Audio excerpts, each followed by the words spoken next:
संतोष देशमुखांना श्रद्धांजली वाहण्यासाठी आपण सगळेजण इथं जमलो आहोत.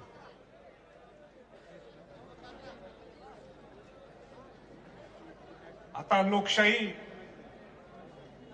निर्माण झालेली आहे आणि लोकशाही निर्माण झाली असल्यामुळे मी मनोज जरांगे पाटलांना सांगितलं की तुम्ही शेवटी बोला, मी अगोदर बोलतो. पण त्यांनीही त्यांचा मोठेपणा दाखवला की संभाजीराजे असतील मोठे, पण त्याच्यापेक्षा मोठं ते घराणं आहे आणि म्हणून त्या घराण्याच्या वतीने सुद्धा मी त्यांचा मनापासून आभार व्यक्त करतो. संतोष देशमुखांची हत्या झाली, मी महाराष्ट्रात नव्हतो आणि मला असं वाटलं की आपण तिथं का नाही, महाराष्ट्रात लगेच पोहोचणं गरजेचं आहे. आणि महाराष्ट्रात पोहोचल्यानंतर पहिल्यांदा संतोष देशमुखांच्या घरी गेलो, त्यांना सांत्वन करण्यासाठी त्यांच्या घरच्या लोकांना. मला 2 मिनिटं विराज पाहिजे, 2 मिनिटं विराजला घेतो.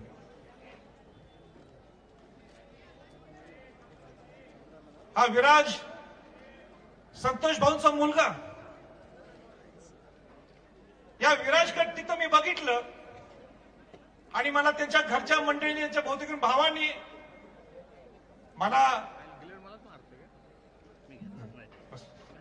मला फोटो दाखवला. ज्या पद्धतीने, ज्या क्रूर पद्धतीने त्यांना मारलं गेलं, हत्या केली. या शिवाजी महाराजांच्या घरात सुद्धा माझा जन्म होऊन सुद्धा मला ते बघवलं नाही, मला पावलं नाही. ते मी गैरून गेलो. हे महाराष्ट्र आहे? हे शिवाजी महाराजांचं, शाहू फुले आंबेडकरांचं हे महाराष्ट्र आहे का? काय आपला अधिकार होतो? हे संस्कार शिवाजी महाराजांनी आपल्याला कड दिलेत का? ही दहशत, म्हणजे ज्या पद्धतीने, ज्या क्रूर पद्धतीने मारलं गेलं आणि त्याच्यावर आजही निर्णय होत नाही, हे दुर्दैव आहे, हे दुर्दैव आहे. मी जास्त काही बोलणार नाही आज, मी मुद्देशीर बोलणार आहे. आणि ज्यावेळी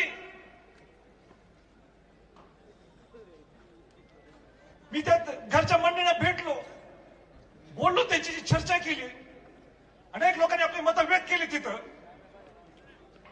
आणि एकच निर्णय मी घेतला, एकच निर्णय मी घेतला. तो निर्णय हा होता, मी सगळ्यांच्या समोर जाहीरपणाने मी त्यावेळी बोललो की हा जो मोरक्या आहे, त्या मोरक्याचा आश्रय देतात जो कोण आहे तो धनंजय मुंडे. मी नाव घेऊन सांगतोय, नाव घेऊन कोट करून सांगतोय. छत्रपती केव्हा कोट करत नाही, तरी मी कोट घेऊन सांगतो, तो आश्रयदाता धनंजय मुंडेला मंत्रीपद देऊ नका, हे मी त्यावेळी सांगितलं होतं.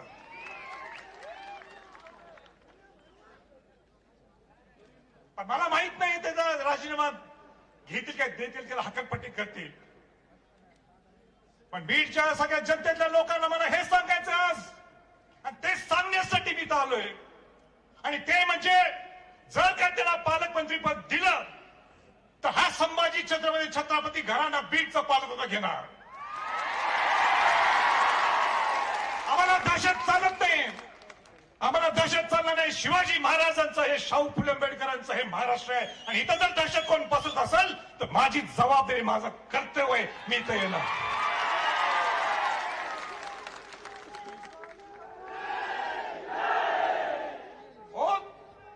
काय चाललंय, काय चाललंय?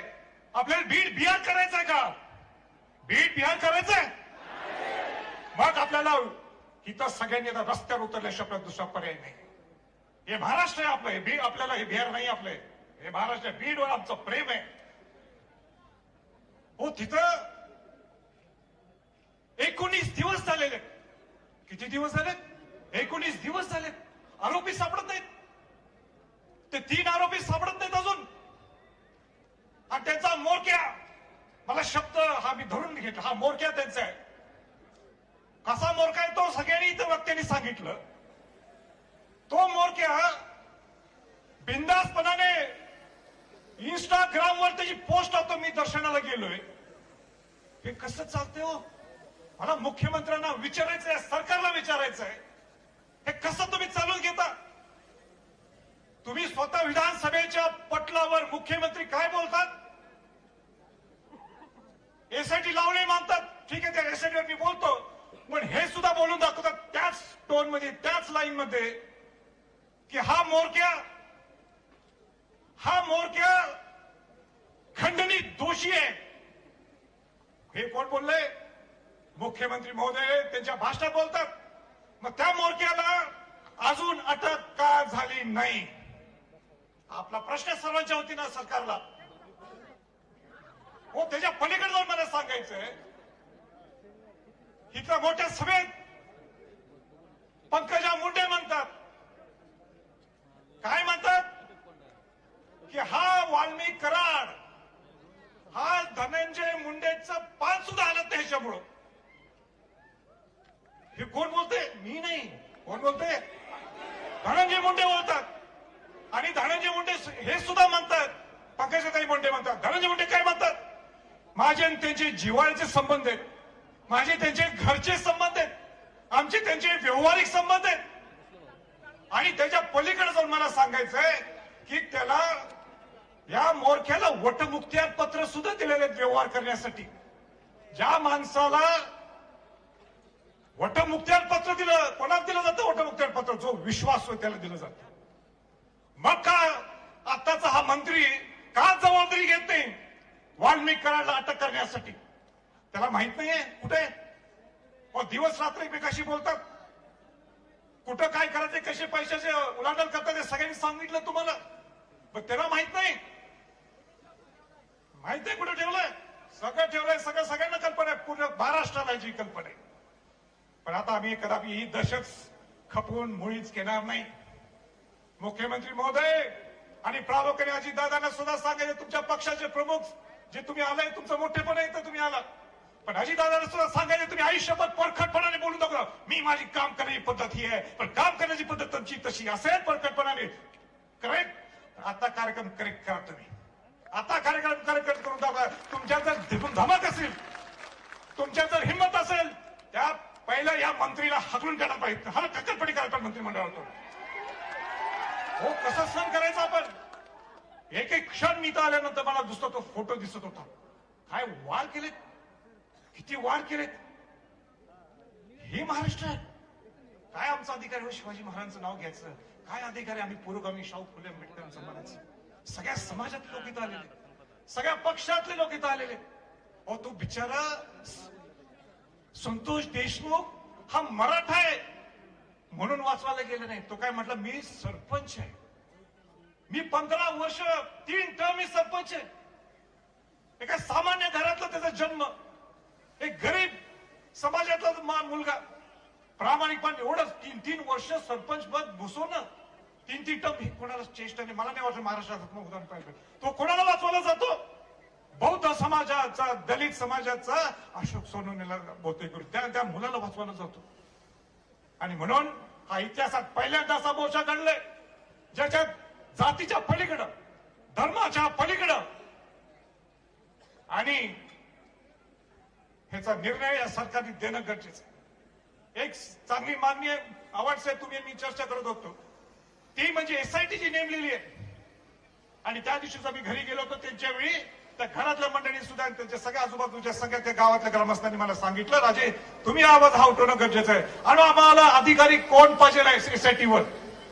आम्हाला अधिकारी कुमावत सारखा अधिकारी द्या, ज्याला इथं बाहेर फेकलेलं आहे. सगळ्यांचं एक मत आहे, का कुमावतला इथं बाहेर काढलं? शहाजी उमाप सारखा अधिकारी आम्हाला द्या.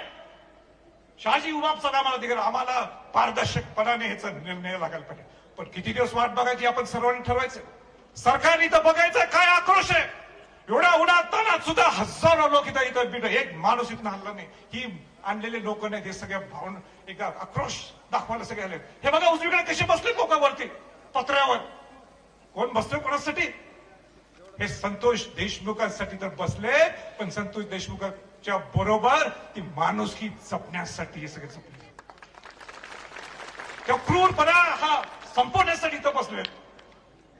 माझी सगळी तुमच्या नेत्याकडनं सगळ्यांना विनंती राहणार, तुमचे जे कोण पक्षाचे प्रमुख असतील, जे कोण असतील, और राजकारणाच्या पलीकडे आपण काहीतरी विचार करू, राजकारणाच्या पलीकडे आपण विचार करू आणि सांगू हा संतोष देशमुख हा नुसता निमित्त आहे. संतोष देशमुख हा निमित्त, पण ही दहशत प्रामुख्याने बीड मध्ये या 20-25 वर्ष चालू. मला ज्यावेळी सगळ्या सांगितलं, रील्स दाखवले मला, मी घाबरून गेलो तुमचे रील्स बघून. 1200 की 1300 तुमचे गन लायसन्स, स्वतः मंत्री महोदय स्वतः बंदूक घेऊन. बंदुकांचा अधिकार आमचा आहे, आम्ही बंदूक आमच्या माप आहेत बंदूक, पण आम्ही हातात धरली का बंदूक अशी धरली आहे का? आणि आज नाही, 350 वर्षापासून आम्हाला ती सवय, ते रक्तात आहे आमची. आमच्या रक्तापासून सुद्धा ही भाषा नाही की किंबहुना कोणा तलवार दाखवणं, किंबहुना बंदूक दाखवणं आम्ही आयुष्यात करू शकत नाही. आणि ते सुद्धा लोकशाही तेनाच मंत्री पडत देता तुम्ही ह्या रील्स. बस शेवटचं हे सगळ्यांनी ठरवलंय, याच्यात मार्ग निघाला नाही. मनोज जरांगे असतील, सगळे मंत्रिमंडळ, सगळ्याच्या माजी मंत्री असतील, आजी मंत्री कोण आहेत, बाकी सगळे आमदारगण असतील, सगळ्या पक्षातले लोक असतील, सगळ्या समाजातले लोक असतील. आपल्याला ह्याच्यातनं जर नाही न्याय मिळाला तर शिवाजी महाराजांचा, शाहू फुले आंबेडकरचा विचार आपण बुडीत घालणार, हा माझा सगळ्यांना मेसेज आहे. हा महाराष्ट्राचा माझा एकच मेसेज आहे, मी मोठा नाहीये, परत एकदा सांगतोय, छत्रपती घराणं मोठं आहे. आणि छत्रपती घराण्याचं नाव आणि त्याचे संस्कार आपल्याला जपायचे असतील तर माझ्यासारखा सुद्धा संभाजी छत्रपती, संभाजीराजे नाही, संभाजी छत्रपती सुद्धा हा तुमच्या बरोबर असणार आहे, तुमच्या शेवटच्या घटकापर्यंत असणार आहे. या न्याय मिळवून देण्यासाठी आपलं सगळं असणार आहे. मी काय काय करणार आहे मी तर बोलणार नाही. ते विराजला माहित आहे, त्यांच्या भगिनींना माहित आहे, त्यांच्या भावांना सुद्धा माहिती. मी त्या दिवशीच बोलून आलेलो त्यांना, मी तर माझं मी ते बोलून मी छोटपणा करणार. मी जबाबदारी काय घेतली मी त्यांनाच सांगितलंय, बाकी कुठल्या नेत्याकडे सांगितलं, पेपरला सुद्धा सांगितलं, बोलून दाखवलं नाही, किंवा प्रेस मीडियाला सुद्धा मी सांगितलं नाही. आणि तो जो दिलेला शब्द माझा, ताई आणि विराज हा माझा शब्द आहे. आणि परत एकदा आपल्याला सगळ्यांना श्रद्धांजली व्हायची म्हणून कोणी इथनं हलू नका, बाकी सगळे संयोजक सांगतील. एवढं बोलतो आपतो. जय हिंद, जय महाराष्ट्र.